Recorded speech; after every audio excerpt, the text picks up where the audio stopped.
So, in technology, we can get pretty geeky, and it can be very overwhelming on where it's going, especially when you consider sometimes education moves at the speed of, let's say, a turtle, and technology is moving at the speed of light.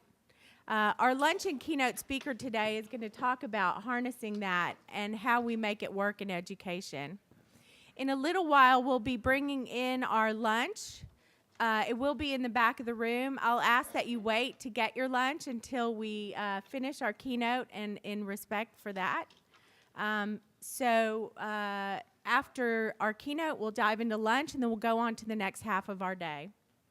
So to introduce our keynote speaker, again, we welcome to the stage Brian Kibby, President of McGraw-Hill Higher Education. Thank you, Brian, and thanks again for McGraw-Hill's support of our conference today. Thank you.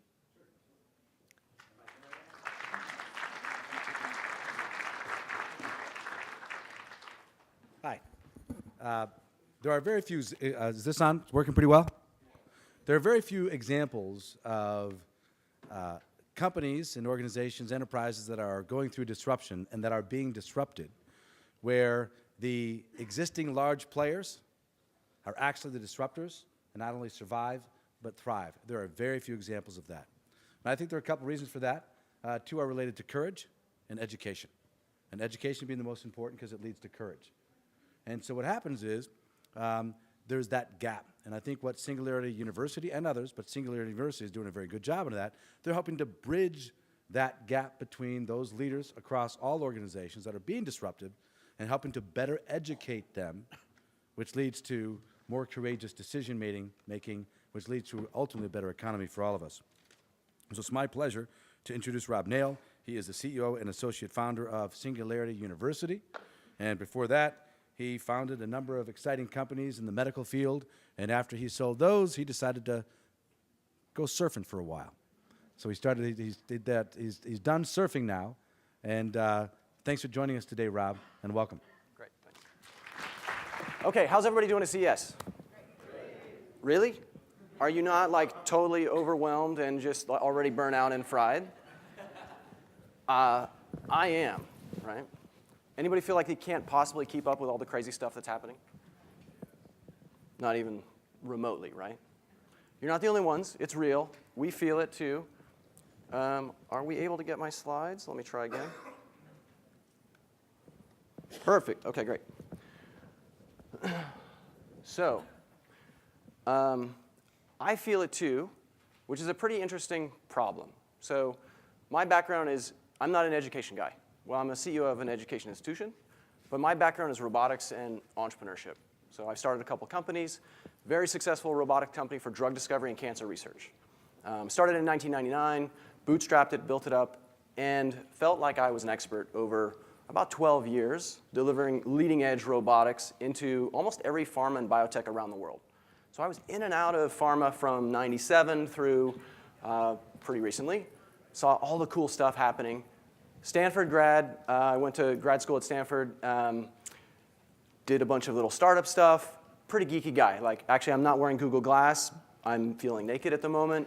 But I'm one of those early adopters. You know, those stupid people with too much money, the people that are the first ones to try stuff, which I'm sure all of you sort of fall into, right? And yet, thinking of myself as an expert was a really big problem. So I thought of myself as an expert. I've got degrees and all this other stuff. And I actually spent a week at Singularity University at one of the executive programs. In fact, I went to one of the first exec programs at Singularity University. And in a week, I heard from people about things happening in both robotics and biotech that I didn't know about yet. So I've got degrees, built companies, been in every leading lab, and yet I still can't see all the cool stuff that's happening. Right? You can put your marathon 26 miles or how many it is to go through all CS, and you still probably won't see everything that's actually going on. And there's a reason for that. It's because technological pace is accelerating. It's on an exponential path. Ray Kurzweil wrote a book a few years ago called Singularity is Near, and he actually did an amazing thing. He looked at Moore's Law back more than 100 years and shows that Moore's Law has actually been on this beautifully smooth, faster than doubling pattern for more than 100 years. Now, this is really interesting because there's a lot that's happened in the last 100 years that you would think would affect technological progress. Right? We've had great wars, huge depressions, we've had huge boom cycles and down cycles, and yet technological progression has been very, very smooth. Just think about CES. The last 5 years have been extraordinary. It's been building and building, more momentum, in one of the worst economic times we've seen. Now, granted, it's a little bit better, but the two don't seem to correlate. Because once it gets locked onto this exponential smooth path, nothing shakes it off. And we can test that a little bit. The problem with this is there's a big disconnect between the linear and the exponential, right? 30 linear steps, 1, 2, 3, 4, takes me about 30 meters. 30 doubling steps, wild guess, any mathematicians in the room? 1, 2, 4, 8, do that 30 times, you get to 1 billion, which actually takes you 26 times around the planet if you're walking. It feels like CES, I'm sure. Those are big disconnects. And the problem is, in the beginning, on that exponential pace, those prototypes, the pace may be doubling, but it's doubling 0.001 to 0.002 to 0.004. It looks like nothing's happening. And our expectations are, I should have a flying car by now.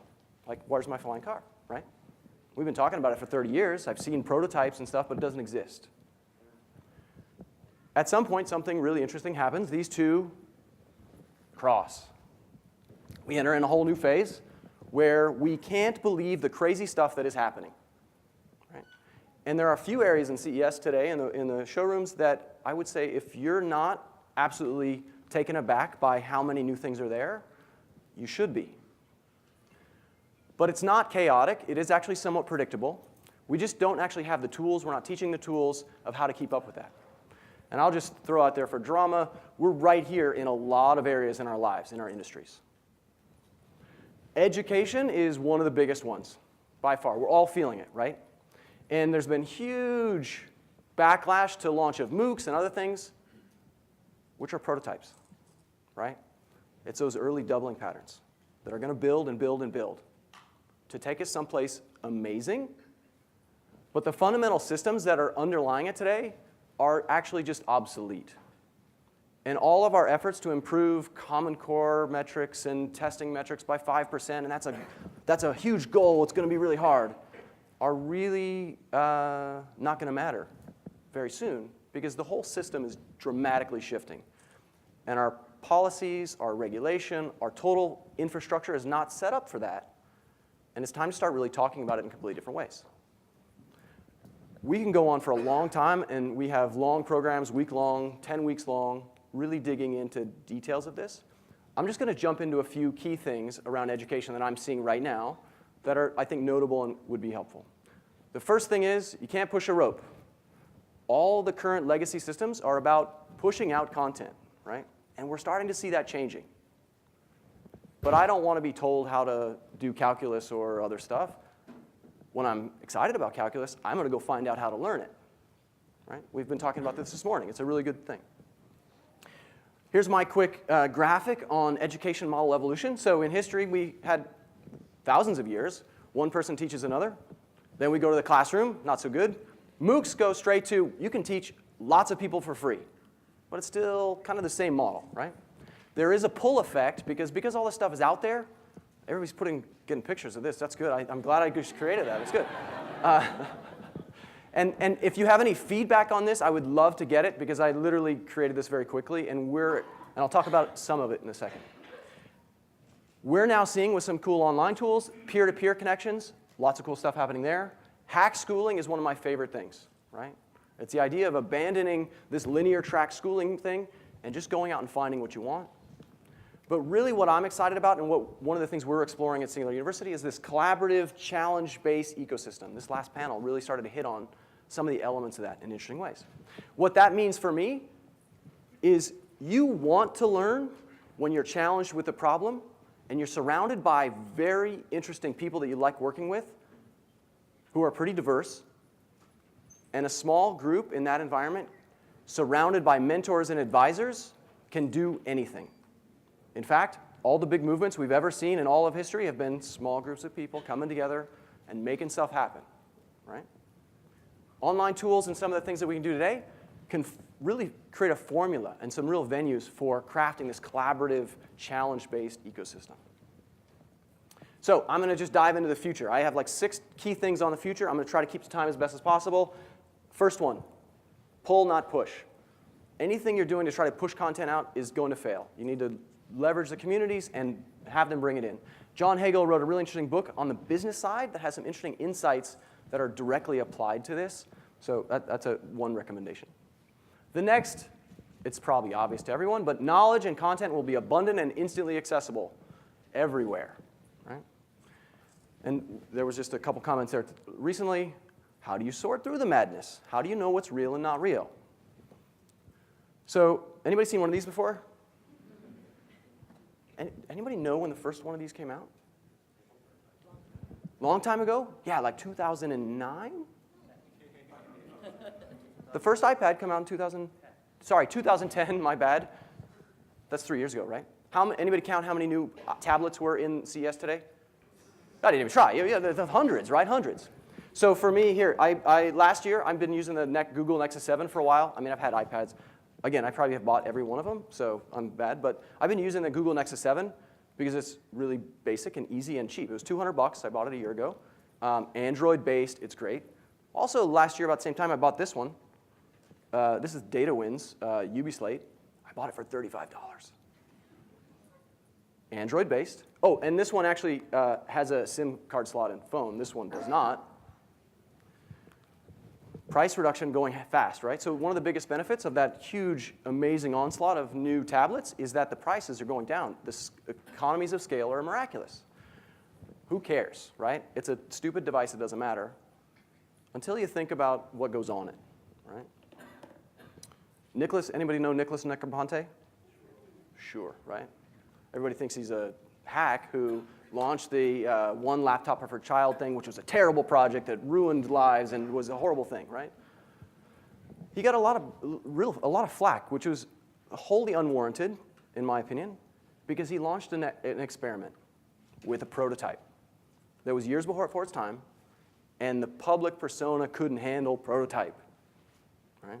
It's interesting. He's got another one going where he just drop-shipped a bunch of tablets with education apps in remote, illiterate villages in Ethiopia.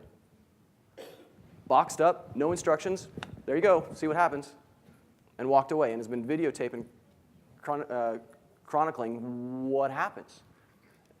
Just an upshot. Within a few weeks, kids figured out how to use it, opened all the apps, figured out how to hack the background of it somehow, which is weird, and started to teach themselves how to read.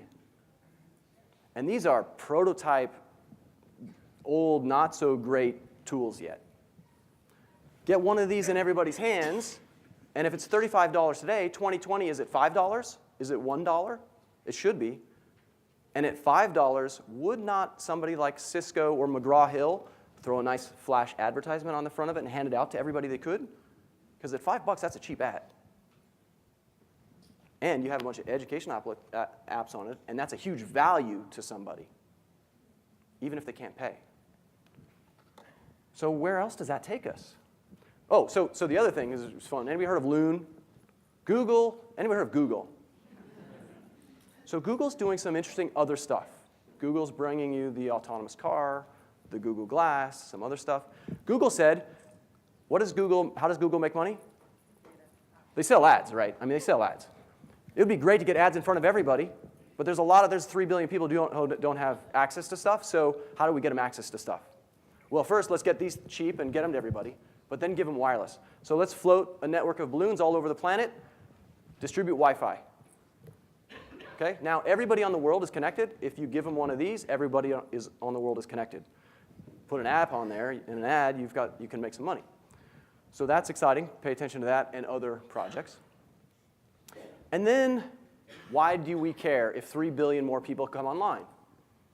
Because a lot of those 3 billion people are kids like Jack and Draka, who last year came out with, about a year ago, won the national science competition because he came up with a concept for a drug diagnostic. This is a 15-year-old kid that did this, right?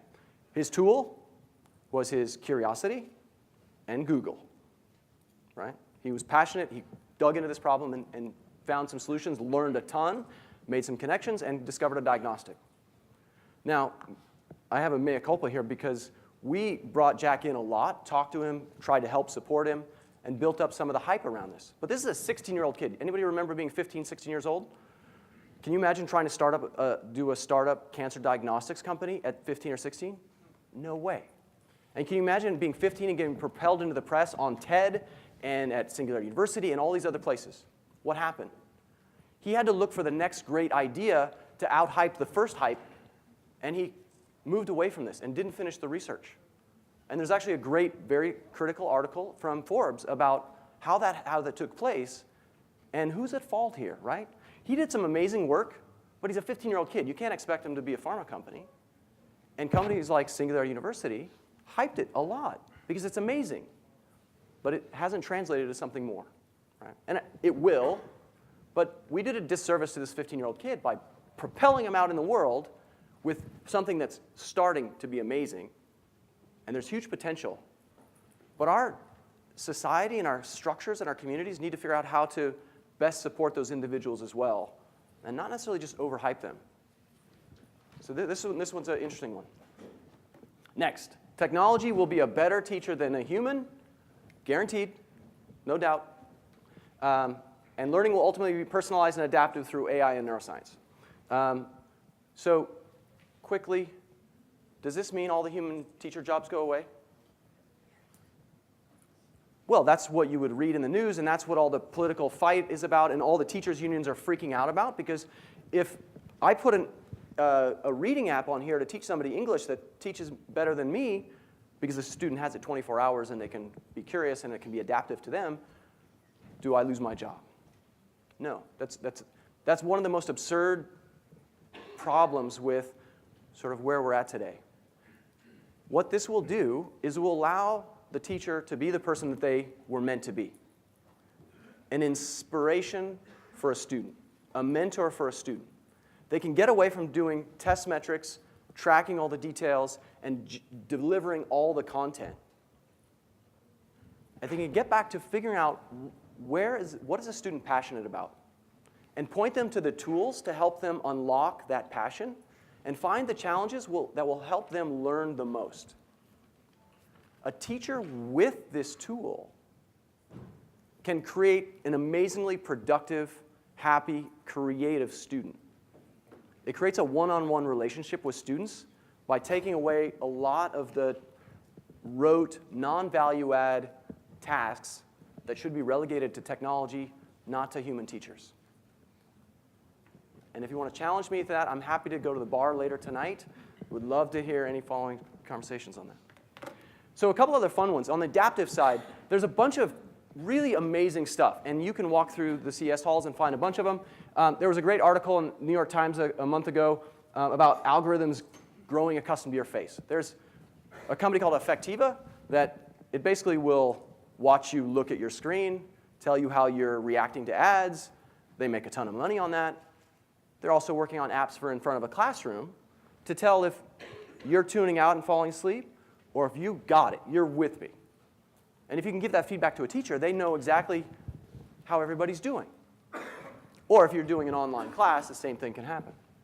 Beyond Verbal is a fun little startup company in Israel. They launched an app recently that you can give it a subset of a dialogue, and it will tell you essentially what your emotional state is through that conversation. Now imagine Google Glass having these apps real time, right? So Google Glass, another interesting prototype that people are like, oh, that's a waste of time. It's not really interesting. It's not, but now there's 32 other companies innovating on some other interesting angles of it. But if you throw some of these capabilities in it, and I can sit here and talk to you, and I can have a heads-up thing of, oh, you're tuning out, you're missing it, you're getting really angry, that can help me better communicate with you. And that technology exists. Somebody just needs to put them together and package it and put it into an app in a heads-up interface. The one that I love the most, actually, is Vint Cerf, who is really one of the fathers of the internet and is sort of a champion at Google.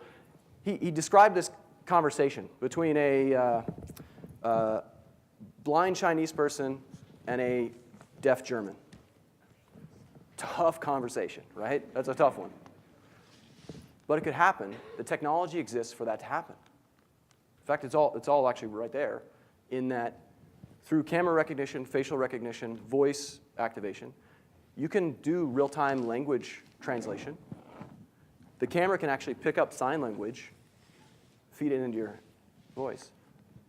And all of those tools, if you just watch what's happening, it's going crazy. So does that mean you need to learn other languages in the future? Yes, but for different reasons, right? This is going to create a whole new way of communicating throughout the world. Very soon, we should have no problem going anywhere in the world and actually having a much deeper conversation. It'll take a little while. It'll be pretty clunky, but don't dismiss it too quickly. Another one, disclosure. I'm actually personally an investor in this company called Focus at Will. There's a free app on the Apple Store and Android. It's a music app. Anybody listen to iTunes or anything? Anybody listen to it when you're working? Sometimes it works really well and sometimes it doesn't. There's actually some neuroscience, some neurological reasons why it works and why it doesn't. And Focus at Will's been doing some clinical trials about it, and they've created some music structures and some interesting techniques to keep you in the zone when you're working. It's interesting. Okay, back to this. So if you put all these crazy apps and you add those interesting technology elements to it, anybody read this book, The Diamond Age? Sci-fi, one person? Are you kidding me? Okay, anybody in education in this room? Okay, I'm just going to say, if you're going on holiday, you got a weekend free, read this book. This is an old book. It's sci-fi. It's a little like kind of dystopian and weird. But it described this thing called the Young Lady's Illustrated Primer. This is like a 15-year-old book, right? It talks about this device with the technology to know what I'm doing. And when I'm curious about something, it follows me and helps me learn what I need to learn at that moment in time. And it grows up with you. All those technologies exist to do that today. There's a big one underlying that's actually a little bit missing. Anybody remember Watson? Everybody saw this, right? So Watson has trumped everyone. Okay? Watson then went to medical school. IBM did an interesting project with Sloan Kettering, did some fun stuff, doing research there. And about a month ago, IBM launched this developers platform that said, hey, we've got this amazing AI that can mine all of the medical records of all of history that are up online, or all of the justice records that are online, or anything else. And if you want to write an app to use this AI to figure it out, let us know. You can do it. It's on the cloud. Did anybody hear about this? Anybody know about it? So if you're an app developer and you want to develop stuff on the greatest AI ever invented to date, there you go. It's open source. Next big one, this is scary. Jobs will go away because of technological disruption. This one is a big problem. Now, we know agricultural jobs disappeared, but a lot of new jobs came from it, right? So new things come also with technology. So there's a whole wave of crazy new jobs that we can't even imagine yet. One book I would highly recommend is Race Against the Machine, Andrew McAfee and Eric Brynjolfsson. They actually have a new book coming out next week. It is really, from an economics perspective, the best look at technology really displacing jobs in a real way, in a fundamental way, in a societally disrupting way, which scares me. The next 20 years, this freaks me out a little bit. There's also a book from one of our students, Federico Pistone, wrote a book, Robots Will Steal Your Job, but That's Okay. Because actually something great can come out of this, and that's another great conversation for the bar later if you're willing. Anybody remember, does anybody know what a computer was 200 years ago? It was a job. It was a job. You could get a job as a computer 200, maybe 150 years ago, right? And along comes some cool technology, and there you go, it's gone. Okay. Today, a teacher is a job. Here's the teacher of the future, yeah? But it doesn't replace the human teacher. Robot overlords. A computer will always trump us in thinking and doing stuff, but a computer and a human will always trump the computer. That's an important thing. Gary Kasparov wrote about it. Institutional certification will be replaced by community-driven reputation. It's happening. Stack Overflow, Quora, a whole bunch of other community things are building reputations of individuals that are better than my degree at Stanford, right? If I'm #1 on Stack Overflow, it probably means, or top coder, it means my degree doesn't really matter. That's what matters. Play with the Oculus if you haven't already. It's very exciting. And we're starting to transition from just a virtual transactional thing where I log into Skype to always on virtual worlds that we're constantly interacting with. Stay tuned for that. So much overwhelming stuff. It's crazy. It's the most interesting time of all human history, in my opinion. For good and bad, right? 1 million people living on less than $1 a day. 1 million people without clean access to drinking water. 1 million people that can't read or write. Billions in each one of those, not 1 million. And the climate's a problem. These are grand challenges. These are really good problems for kids to work on. That's our mission. Empower people with these technologies to figure out how to solve the grand challenges. We run a bunch of programs. There's a Rob, you don't have to go that fast. not that fast. Okay. I'm getting the hook if you guys didn't notice it. Okay, quickly. Singularity University runs a bunch of educational programs. We have an accelerator program. We have startup on an international basis. We're doing a lot of fun stuff. If you're interested in getting involved, let me know afterwards. These are the 6 things that I just blasted through really quickly. We believe the best way, don't worry, if you didn't catch it, you'll have another opportunity. The best way to predict the future is to create it yourself. Peter Diamandis, who's one of the co-founders of the university, that's kind of his slogan, ours as well. And last, if you want to follow up any of this stuff, you can feel free to go to this website and you'll get it. I haven't uploaded it yet, but a little bit later today you'll get it. Also, feel free to rate this session. CES has asked me to make sure that you could do that if you wanted to. And if you have any other questions, again, I'm open to offers to go to the bar later. That's always good. And Aaron Frank, Aaron, where are you? Aaron Frank, tall, handsome guy in the back there. He also runs our admissions for executive programs. He'd be happy to talk to you. So with that, thank you very much. Wow. Rob, thank you, Rob. Rob, do you have a few minutes for some questions? We've got time for maybe 2 questions, 3 questions. Does anybody have a question for Rob? Absolutely. And just real quick, I don't want to steal anyone from this room, but I'm in another room in like 30 minutes for a longer session on other stuff other than education. Not a plug, but it was sort of a plug. I apologize for that. Rob, what room is that? Do you know what room number? 259, I think. 259, so it's nearby. Any quick questions as it relates to education? Be sure to introduce yourself. So, Hello, my name is Francisco Garcia Moran. I work for the European Commission in Luxembourg. Do you believe that the teachers are prepared as a mentor for students to unlock their passion, or we need completely different teachers? oh, I think every teacher we have, that is their mission in life. And they just get bogged down in the rote operations and the day-to-day bureaucracy, right?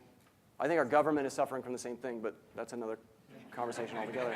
That's another panel in what That's room? another, yeah, I don't have, that's definitely the after hours talk. Okay, we've got one more question here. Yeah, please. Hi, I'm just wondering what kind of disruption you might see in terms of like traditional degree programs and things like that, and like hiring in the workforce, qualifications, things like that, with with all the online education stuff. Yeah, so I mean, I think there always will be degrees because we need to find the most credible sources. In fact, my slide about the credibility going away from degrees is a little bit of hype.